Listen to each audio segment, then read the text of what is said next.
欢迎来到热点新闻频道，请订阅并关注以获取最新资讯。于细节处见温柔，综艺镜头下真实的徐凯。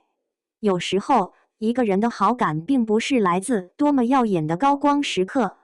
而是藏在一个个不起眼的小动作里。综艺镜头会无限放大艺人的一举一动，也因此更容易让观众看到最真实的状态。有人靠人设吸粉，有人靠梗出圈，而徐凯让人产生好感的地方，恰恰是那种不太刻意的真实，以及藏在细节里的温柔。在《密室大逃脱》中，这一点尤其明显。节目里的徐凯身上有一种很有意思的反差感，面对突然出现的恐怖机关，他是真的会害怕，突如其来的惊吓一来，整个人瞬间手足无措，甚至顾不上维持所谓的偶像包袱。换句话说，他并没有因为自己是明星，就强行表现出我什么都不怕的样子。害怕就是害怕，慌张就是慌张，面对密室里的各种突发状况，他的反应完全是下意识的。正是这种毫不遮掩的真实感，反而制造了不少节目效果。但真正让观众觉得可爱的是，他虽然胆小，却从来不是只顾自己。自己都已经被吓得够呛，听到队友在黑暗环境里喊害怕，他还是会下意识去关注对方的情况。明明心里也紧张，却还是愿意鼓起勇气往前走，去寻找需要帮助的同伴。这一点其实特别打动人。因为勇敢并不一定意味着完全不害怕，真正的勇敢，有时候恰恰是明明自己也害怕，却依然愿意为了身边的人往前一步。徐凯身上的这种反差，让他的形象一下变得鲜活起来。他可以因为一个突然的机关被吓到，也可以在队友需要的时候站出来，可以前一秒还慌得不行，下一秒又开始安慰别人。胆小和勇敢并不矛盾，反而让这个人显得更加真实。而且仔细看节目里的徐凯，会发现他的温柔并不只是体现在面对队友的时候，一些很小的细节同样能够看出他的下意识体贴。录制过程中，他会提醒身边的人注意安全，小心不要磕碰，遇到工作人员或者 NPC 时，也会保持基本的尊重和礼貌。那些脱口而出的小心慢点，并没有什么轰轰烈烈的意义，却恰恰因为自然，才显得更加真实。真正的教养往往就是这样，不是专门做给镜头看的，而是当一个人没有意识到自己正在表现的时候，依然会下意识顾及别人。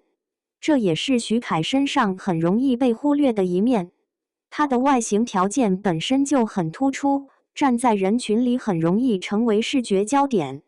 再加上本身比较有幽默感，综艺里的很多反应也经常自带笑点。但他并没有一直端着明星架子，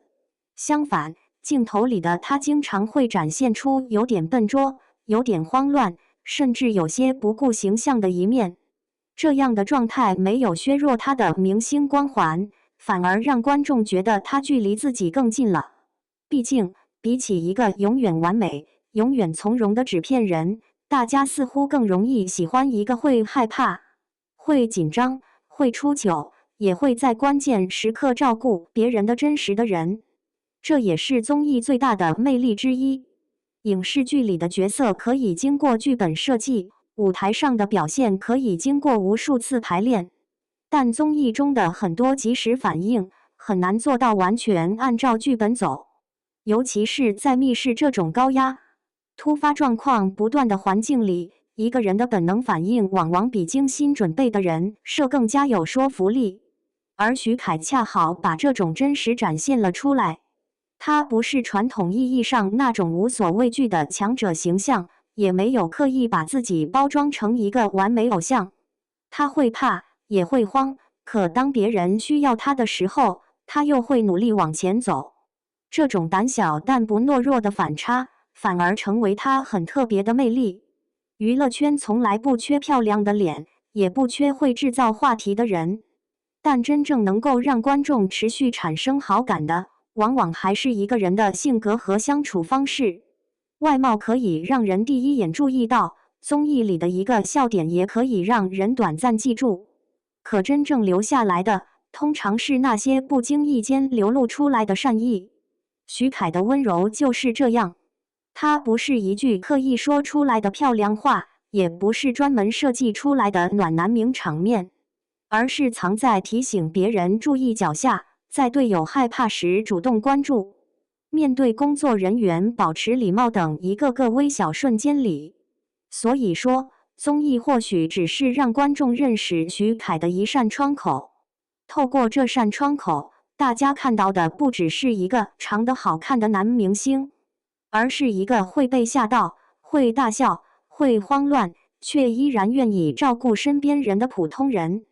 或许这才是他真正让人产生好感的地方。不完美，却足够真实；会害怕，却依然愿意勇敢。没有刻意经营温柔，却总能在细节里让人感受到温度。